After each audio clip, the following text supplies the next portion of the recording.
సిరిసిల్ల వస్త్ర పరిశ్రమ సంక్షోభంలో కొట్టుమిట్టాడుతోంది. పాలిస్టర్ ఉత్పత్తులకు గిరాకీ లేక ఆర్థిక మాంద్యంతో ఆగమవుతోంది. పరిశ్రమలో 30,000 సాంచాలు ఉండగా అందులో సగం మూలనపడ్డాయి.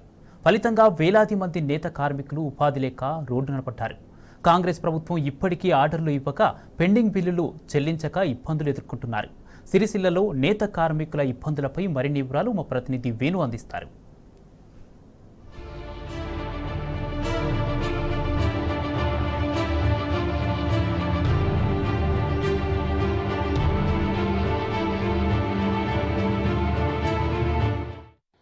సిరిసిల్ల అంటేనే వస్త్ర పరిశ్రమకు మారిపేరు. దేశంలో సిరిసిల్లకు ఉన్నటువంటి ప్రత్యేక స్థానం చెప్పనక్కర్లేనే చెప్పాలి. కానీ సమైక్య రాష్ట్రంలో సిరిసిల్లను ఏనాడు కూడా పట్టించుకున్న పాపాన పోలేదు. మరోవైపు తెలంగాణ రాష్ట్రం సిద్ధించిన తర్వాత తొలి ముఖ్యమంత్రి అయినటువంటి కేసీఆర్ ప్రత్యేక దృష్టి సారించడమే కాదు, ముఖ్యంగా కేటీఆర్ మాత్రం దీనిపై దృష్టి సారించని ప్రతి ఒక్కరికి కూడా ఏదో ఒక ఉపాధి కల్పించాలి, మరొకసారి ఉరిశాలుగా ఉన్నటువంటి ఈ సిరిసిల్లను సిరిసాలగా మార్చాలని ఒక లక్ష్యంతో 10 సంవత్సరాలు కూడా వారికి 3 షిఫ్టుల వారుగా పని కల్పించడం కాదు, ఒకప్పుడు పనులు లేక దుబాయ్ బొంబాయి పోల్సిన దుస్థితి సిరిసిల్ల నేతన్నలకు ఉండేది. అసం సిరిసిల్లకు సంబంధించి నిన్నటి నుంచి కూడా బంధు వాతావరణం కల్పిస్తుంది. ఎక్కడ కూడా మూగబోయినటువంటి సాంచాల కనిపిస్తున్నాయి. ఎక్కడ కూడా మనకు సాంచాల సప్పుళ్ళు లేవు, కార్మికులకు పని లేదు, ఎవరు కూడా ఏమీ దిక్కుతోచనే పరిస్థితుల్లో సిరిసిల్లలో మనకు ప్రతి చోట కూడా ఒక విషాద వదనం కనిపిస్తున్నటువంటి పరిస్థితి ఉంది. దీనికి గల కారణం ఏంటి? ఈ బంద్కు ఎవరు పిలిపించారు, ఎందుకు పిలిపించారు, అసలు కారణం ఏంటో తెలుసుకునే ప్రయత్నం. గత 2 రోజులు చూసుకుంటే కూడా పాలిస్టర్ పరిశ్రమ బంద్ అయిన నేపథ్యం ఒక ఎత్తు అయితే కార్మికుల భౌతవ్యం ఏమిటి అంటే ముఖ్యంగా చూసుకుంటే ఎక్కడ సమస్యలు ఉంటే అక్కడ కార్మిక నాయకత్వం ఉంటుంది. మనకు ప్రత్యేకంగా చూడాలంటే ఈ కార్మిక నాయకత్వం ప్రస్తుతం ఈ బంద్ నేపథ్యంలో ఏమనుకుంటున్నారో, భవిష్యత్తు కార్యాచరణ ఏ విధంగా ఉండబోతుంది, వారితో మాట్లాడి మరిన్ని విషయాలు తెలుసుకుందాం. సార్ చెప్పండి, అంటే వస్త్ర పరిశ్రమ చూస్తే తీవ్ర సంక్షోభం ఉంది. ఈ రోజు ఎక్కడ చూసినా కానీ సిరిసిల్లలో మనకు సాంఖ్యాల సప్పులు బంద్ అయినటువంటి పరిస్థితి. అసలు కారణం ఏంటి అసలు దీనికి ప్రధాన కారణం మొన్న యజమానులు వాళ్ళు సమావేశం ఏర్పాటు చేసుకొని వస్త్ర పరిశ్రమ మాంద్యం ఉంది, బట్ట గిట్టుబాటు ధర అయితే లేదు, అమ్ముడు పోతలేదు, బట్ట గుట్టలుగా పేరుకపోయింది, అన్ని గోదాములలో నిల్వ ఉన్నాయి. కాబట్టి మేము కొత్తగా బట్ట ఉత్పత్తి చేయలేని పరిస్థితి ఉంది. వలన మేము మొత్తం మా వ్యాపారస్తులను కలిసి మేము సిరిసిల్ల వస్త్ర పరిశ్రమ బంద్ చేస్తామని 15 రోజులు నిర్ణయం చేసుకోవడం జరిగింది. నిర్ణయం చేసిండ్రు. మరి దాన్ని మేము కార్మిక సంఘంగా పూర్తిగా వ్యతిరేకిస్తున్నాం.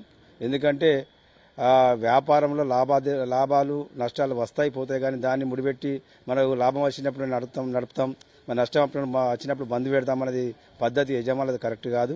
ఎందుకంటే ఇక్కడ దీని మీద ఆధారపడి దాదాపు 20,000 మంది కార్మికులు ఆధారపడుతున్నారు, కుటుంబాలు ఆధారపడి బతుకుతూ ఉన్నాయి. మరి ఇప్పుడు వాస్తవంగా ఇక్కడ సంక్షోభం ఉంటే దానికి సంబంధించి కొంత ప్రభుత్వం దృష్టి తీసుకెళ్ళాలి, లేకుంటే దాన్ని ఇంకా సమస్య పరిష్కరించే దిశగా తీసుకోవాలి. అదేవిధంగా ఇక్కడ తరచూ ఇక్కడ ఒకే రకంగా పాలిస్టర్ అనేది గత 40 సంవత్సరాల నుంచి ఇక్కడ నడుస్తూ ఉంది. వేరే కొన్ని రకాల ఉత్పత్తులు జరుగుతున్నప్పటికీ కూడా ఈ పాలిస్టర్ అనేది అంతర్జాతీయంగా సంబంధించిన విషయంలో కొంత సంక్షోభం ఉన్నమాట వాస్తవమే. కానీ దానికి సంబంధించి గతంలో ఉన్నటువంటి ప్రభుత్వాలు దీనికి దృష్టిలో పెట్టుకొని అప్పుడున్న టీఆర్ఎస్ ప్రభుత్వం కావచ్చు, గతంలో తెలుగుదేశం ప్రభుత్వం కావచ్చు, కాంగ్రెస్ ప్రభుత్వం కావచ్చు, ఇవన్నీ కొంత ఇక్కడ ప్రత్యేక దృష్టి పెట్టించి మరి ఇక్కడ కార్మికులు ఉపాధి కల్పించే దిశగా యారానికి సంబంధించింది కావచ్చు, అట్లాగే కరెంట్ సబ్సిడీ కావచ్చు, కొంత మన టీఆర్ఎస్ ప్రభుత్వంలో ఇక్కడ కార్మికులకు ఉపాధి కల్పించాలనే ఉద్దేశంతో బతుకమ్మ చీరలు అట్లాగే ప్రభుత్వ ఆర్డర్లకు సంబంధించిన ఆర్డర్లు కొంత ఇవ్వడం జరిగింది. ఇప్పుడు 1-2 నెలలు ఆగితే మరి పెద్ద ఎత్తున కార్మికులు ఇప్పుడు ఈ పరిశ్రమ నష్టం యజమానులు నడపారు, మరి ప్రభుత్వం పట్టించుకోదు. ఈ రకంగా అయితే మరి కార్మికుల మధ్యన ఈ యజమానుల మధ్య ప్రభుత్వాల మధ్య మరి కార్మికులు ఇబ్బందులకు గురయ్యే పరిస్థితి. కాబట్టి తక్షణం రేవంత్ రెడ్డి సర్కారు మరి దీనికి సంబంధించి పెద్ద మనసు చేసుకుని వెంటనే ఈ చొరవ తిప్పాలని సందర్భం తెలియజేస్తున్నాం. ఇప్పటికే టెక్స్టైల్ పార్క్ సంబంధించి 15 రోజుల సంది బంద్ ఉంది. మరి అక్కడ కూడా మరి పనిలేని వర్కర్లు అక్కడ దాదాపు 500 మంది కార్మికులు ఆ పార్కులో పనిచేస్తారు. తెలంగాణలో తొలి టెక్స్టైల్ పార్క్ ఏర్పడే పార్క్ ఇప్పుడు బంద్ ఉంది పరిస్థితిలో. కాబట్టి ఈ సమస్యలు ఉన్నాయి. ఇది ఏదైనా రాజకీయాలు పక్కపొండి పెట్టేసి ఇక్కడ కార్మికులందరం మేము కోరుకునేది వెంటనే ఈ సమస్యను ఇక్కడ ఉన్న స్థానిక ఎమ్మెల్యే గారు కావచ్చు, ఇక్కడ ఉన్న కొత్త ప్రభుత్వం కావచ్చు, అధికారులు, కలెక్టర్ గారు యజమానులతో మాట్లాడి వెంటనే సమస్య పరిష్కరించే దిశగా చేయాలని డిమాండ్ చేస్తాం. లేని పక్షంలో మరి కార్మిక వర్గంగా పెద్ద ఎత్తున ఆందోళన చేస్తామని సందర్భంగా చేస్తా ఉన్నాం. ముఖ్యంగా ప్రత్యక్షంగా పరోక్షంగా కార్మికులు చాలా పెద్ద ఎత్తున కష్టాలు పడే పరిస్థితి వచ్చిందని మనం అనుకుంటున్నాం. అంటే దీనికి గల కారణం ఏంటి, అసలు ఇది సొల్యూషన్ లేదా, మరి దీనికి ఎట్లా? ఇది తెలంగాణ రాష్ట్రంలోనే అత్యధికంగా దాదాపు 30,000 పైచీలకు మరమగ్గాలు కలిగి దాదాపు వేలాది మంది కార్మికులు ఉపాధి పొందుతున్న సిరిసిల్ల వస్త్ర పరిశ్రమలో మెజారిటీ వస్త్రం ఉత్పత్తి అయ్యేది పాలిస్టర్ వస్త్రం. అటువంటి పాలిస్టర్ వస్త్రానికి సంబంధించి ఇక్కడ పాలిస్టర్ వస్త్ర ఉత్పత్తిదారుల యజమానులు మరి నిన్న జనవరి 15 నుంచి పూర్తిగా వాళ్ళకు సరైన మార్కెట్ లేదని, గిట్టుబాటు ధర రావడం లేదని వివిధ కారణాలతోని పూర్తిగా ఇక్కడ పవర్లూమ్ పరిశ్రమను బంద్ పెట్టడం వల్ల దీని మీద ఆధారపడి పనిచేస్తున్నటువంటి పవర్లూమ్ కార్మికులు కావచ్చు, అనుబంధ రంగాల వార్పిను, వైపని, ఆసాములు, జాపర్లు ఇలా అనేక విభాగాల వేలాది మంది కార్మికులు రోడ్డున పడ్డటువంటి పరిస్థితి ఉంది.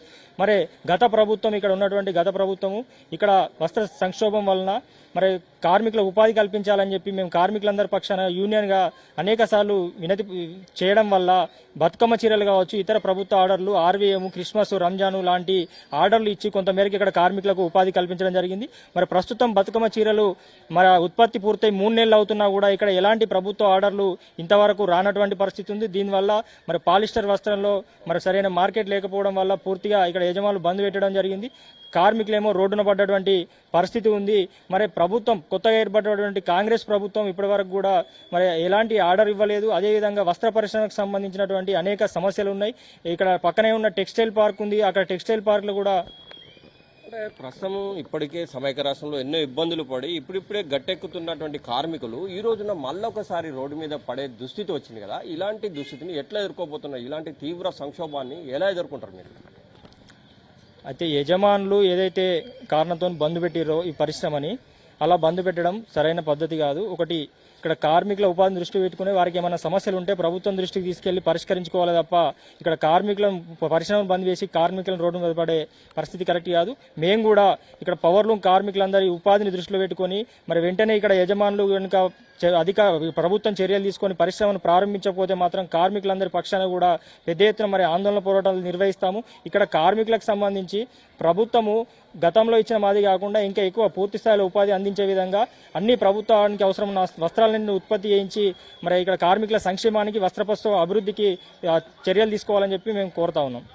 ఇది మొత్తం మీద కార్మికులు మాత్రం ఎట్టి పరిస్థితుల్లో అంటే గతంలో కార్మికులను ఏ విధంగా అయితే ప్రభుత్వం ఆదుకుందో అదేవిధంగా ఈ ప్రభుత్వం ఆదుకోవాలి. లేకుంటే మాత్రం 20,000 కుటుంబాలు రోడ్డున పడే దుస్థితి వస్తుంది. ఇప్పటికైనా ప్రభుత్వం దీనిపై స్పష్టమైన వైఖరి తెలియజేయాలి. లేకుంటే మాత్రం కార్మికుల బతుకులు చాలా చీకట్లో పోయే రోజులు మళ్ళొకసారి వస్తాయా అని చెప్పి మేము బాధపడుతున్న పరిస్థితి. ఒకవేళ రాష్ట్ర ప్రభుత్వం కనుక దీనిపై కనుక స్పందించకుంటే భవిష్యత్తు కార్యాచరణ పెద్ద ఎత్తున చేపడతామని చెప్పి కార్మిక సంఘాలు హెచ్చరిస్తున్నటువంటి పరిస్థితి మనకు స్పష్టంగా కనిపిస్తోంది. సార్ చెప్పండి, యాక్చువల్గా సిరిసిల్ల అంటేనే సాంచాల సప్పులతోటి ఎప్పుడూ బిజీగా ఉండేటువంటి పరిస్థితి. ఈరోజు కార్మికుల్లో ఎక్కడ చూసినా విషాద వదనం కనిపిస్తోంది. సాంచాల సప్పులు ఆగిపోయినాయి. యజమానులు ఎందుకు బంద్ చేసింది? అసలు కారణం ఏంటి? ఇక్కడ సిరిసిల్ల లోపల తెలంగాణ రాష్ట్రం ఏర్పడ్డ తర్వాత వస్త్ర పరిశ్రమ చాలా విభాగాలల్లో కలకల్లాడే విధంగా ఉండేది. ఇవాళ పరిస్థితి ఎలా అయిందంటే ఇక్కడ యజమానుల వైపు నుంచి ఆలోచిస్తుంటే ఇక్కడ గవర్నమెంట్కు సంబంధించిన ఉత్పత్తులు ఆర్డర్స్ ఏదైనా కూడా సిరిసిల్లాలో నేర్పించుకుంటూ పేమెంట్లు సకాలంలో చెల్లించుకుంటూ ఇక్కడ వర్కర్లకు ఏది ఏమైనా కూడా ప్రతి శనివారం లేదా ఆదివారం నాడు ఇక్కడ 13 విభాగాల వర్కర్లకు వాళ్ళకు సంబంధించిన పేమెంట్స్ కూడా ప్రతి వారం చెల్లించడం జరుగుతుంది. ఇవాళ గుడ్డ మనం ప్రభుత్వానికి సుమారు 200 నుంచి 250 కోట్ల మధ్యన సరఫరా చేసినాం. ప్రతి సంవత్సరం మాకు ఎప్పుడు వస్తుండే అంటే సెప్టెంబర్ మాసం, అక్టోబర్ మాసంలో మా బిల్లులు చెల్లించేవాళ్ళు. మా పెట్టుబడులు అనేది ప్రభుత్వం దగ్గర ఆగిపోయినాయి. ఆగిపోయేసరికి ఇక్కడ మా రెగ్యులర్ వస్త్ర పరిశ్రమ ఏదైతే ఉన్నదో ఆ పరిశ్రమలో నడపలేక అది నడిపితే ఖచ్చితంగా వీళ్ళకు పేమెంట్స్ చేయాలి. ముడిసరుకు రేట్లు పెరిగినాయి. ఆ తర్వాత మార్కెట్లో ఉత్పత్తులకు సరైన డిమాండ్ లేదు. ఎందుకు డిమాండ్ లేదంటే ఈ పాటికే మా దగ్గర ఆర్వీఎం క్లాత్ సిరిసిల్ల లోపల 1 కోటి మీటర్లకు ప్రణాళిక రూపొందించుతారు. జనవరిలోనే ఉత్పత్తులు ప్రారంభించేవాళ్ళు. అటువంటిది ఇప్పుడు ఆర్డర్ లేకపోయేసరికి మొత్తం పవర్లూమ్ సంఖ్యను మా ప్రైవేటు ఉత్పత్తులకే కేటాయించడం వల్ల ఉత్పత్తి అధికమై మార్కెట్లో మీటర్కు 60-70 పైసల దాకా నష్టం జరుగుతుంది. తద్వారా ఇక్కడ వ్యాపారి నష్టపోతాడు, కార్మికునికి వేతనాలు ఇవ్వలేని స్థితిలో ఉండడం వల్ల ఇది జరిగింది. ముఖ్యంగా గతంలో కేసీఆర్ గారు కావచ్చు, కేటీఆర్ గారు కావచ్చు, దీని మీద ప్రత్యేక దృష్టి సారించారు. మీకు అన్ని సౌకర్యాలు ఏర్పాటు చేసినటువంటి పరిస్థితి ఉంది. ప్రతి విషయంలో ఇటు బతుకమ్మ చీరలు కావచ్చు, ఆర్వీఎం కావచ్చు, పాలిస్టర్ సంబంధించి అంటే ఏ సమస్య వచ్చినా కూడా దాన్ని సొల్యూషన్ వెంటనే చేసి మీకు ఒక భరోసా ఇచ్చేవారు. మరి ఇప్పుడున్న పరిస్థితుల్లో ఈ విధంగా రావడానికి కారణం ఏంటంటే ఇప్పుడు కొత్త ప్రభుత్వం వచ్చిన తర్వాత అంటే మిమ్మల్ని పట్టించుకోకనా, లేకపోతే ఎందుకు బంద్ అవుతుంది అసలు? దీనికి కారణం ఏంటి?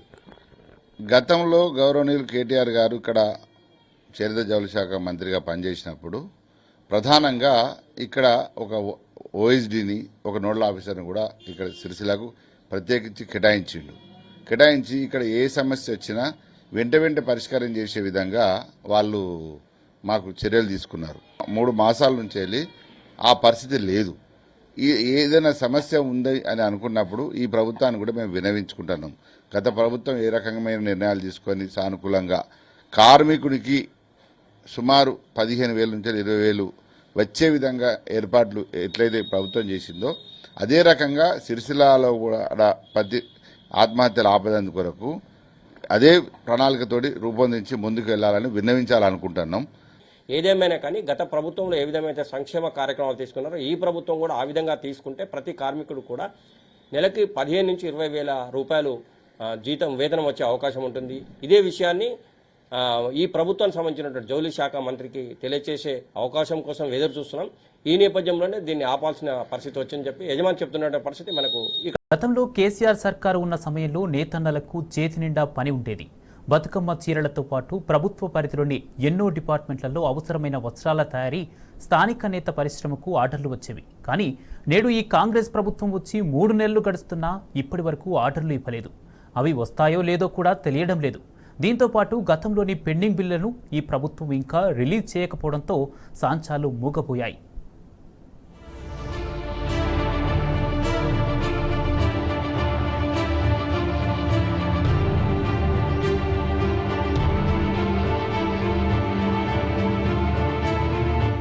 మనకు ఒక ఆసామి అందుబాటులో ఉన్నారు. దీనికి సంబంధించి వివరాలు సేకరిద్దాం. అంటే యాక్చువల్ ఏంటి ఈ సమస్య ఏంటి, అసలు ఎందుకు వచ్చింది? మీరు ఒక ఆసామిగా దీనికి తీవ్ర సంక్షోభం వచ్చింది. సిరిసిల్లలో ఎక్కడ చూసినా కూడా మనకు సంచాల సపోర్ట్లు ఉండేది. ఇప్పుడు ఎక్కడ చూసినా కూడా మౌనంగా ఎక్కడ పోయినా కూడా అసలు ఏం వినిపించట్లేదు. ఈ మౌనం వెనుక అసలు అర్థం ఏంటి అసలు? ఏమున్నదంటే ఇక్కడ గత ప్రభుత్వం మాకు ఈ చీరలకు సంబంధించిన బతుకమ్మ చీరలని ఇచ్చింది సార్. దానికి సంబంధించిన పెండింగ్ బిల్స్ రావాలని ఈ మరి ఇప్పుడు ఏదైతే ఇది నడుపుతున్నామో పాలిస్టర్ గుడ్డకు గిరాకీ లేదని, గిట్టుబాటు లేదని, దానివల్ల ఇక్కడ సేట్లు కానీ బంద్ పెట్టిళ్ళు అన్నమాట. వాళ్ళకి గిట్టుబాటు లేదని బంద్ పెట్టిళ్ళు. వాళ్ళకి వచ్చే డబ్బులు 200 కోట్లు 250 కోట్లు డబ్బులు రావాలన్నట. అదొకటి ఇందులో భాగం అయిపోయింది. వాళ్ళ మాకు గతంలో వివిధ రకాలైన టీఆర్ఎస్ ప్రభుత్వం ఉన్నప్పుడు వివిధ రకాలైన మన స్కూళ్ళకు సంబంధించిన బట్టన్ అయితేనేమి, ఆర్వీఎం కానీ, ఈ దవాఖానలకు సంబంధించిన బట్టన్ అయితేనేమి అన్నీ నడుపుతుండే. మరి ఇప్పుడు ఈ ప్రభుత్వం ఇప్పటి వరకు ఏం ఆలోచించలేదు. ఇప్పటి వరకు ఎలాంటి ఆర్డర్ లేదు. ఇక్కడ సేట్ల వల్ల ఇప్పటి సాంచలు బంద్ పెట్టే పరిస్థితి వచ్చింది. అంటే ఇలాంటి పరిస్థితి వస్తుందని మీరు అనుకున్నారా అసలు ఈ ప్రభుత్వం వచ్చిన తర్వాత? లేదు, ఇప్పటి వరకు అనుకోలేదు. ఏదైతే గవర్నమెంట్ ఆర్డర్ ఉన్నదో అదే నడపాలన్న ఆలోచనతోటి ఇక్కడ యజమానులు ఉన్నారు. వీళ్ళు అంతకుముందుకు ప్రైవేట్కి సంబంధించి నడుపుతుండ్రి, కానీ ఇప్పుడు నడపడం లేదు. వాళ్ళకి లాభాలు లేవు అన్న ఉద్దేశం కొద్ది నడుపుతలేరు. ప్రభుత్వం ఇట్లా చేయడం పట్ల మీరేం భావిస్తున్నారు? ఈ ప్రభుత్వం అయినా సరైన నిర్ణయం తీసుకొని గత ప్రభుత్వం లాగే మాకు గవర్నమెంట్కి సంబంధించిన ఆర్డర్స్ కానీ, ఇంకా వేరే రాష్ట్రాలకు సంబంధించిన ఆర్డర్స్ కానీ తెప్పించి ఇవ్వాలని కోరుతా ఉన్నాం. ఇది ప్రస్తుతం మనకు ఒక కార్మికుడు కూడా అందుబాటులో ఉన్నారు, వారితో మాట్లాడదాం. సార్ చెప్పండి, అసలు యాక్చువల్గా దీంట్లో మీరు ఏం పని చేస్తారు? ఇవాళ అన్ని బంద్ ఉన్నాయి కదా, ఎట్లా అనిపిస్తుంది మీకు మరి ఈ బంద్ అవుట్లా? రాజన్న సిరిసిల్ల జిల్లా పవర్ లూమ్కు అనుబంధంగా మేము ఇవి పోగులు ఎక్కిస్తాం, భీములు రింపుతాం అన్నట్టు. యజమానులు ఏదైతుందో ఈ భీము పోసి ఇలా ఇస్తే ఈ భీములు రింపితే సాంధ్యం మీద వాళ్ళు కార్మికులు నడుపుతారు. ఈ భీము మాకు దాదాపుగా ఇప్పుడు 6 రోజులు అవుతుంది, పని లేదు. గత ప్రభుత్వం ఏంటంటే ఇప్పుడు ఎందుకు బంద్ పెట్టిందంటే 250 కోట్లు వాళ్ళకి ఇవ్వనట.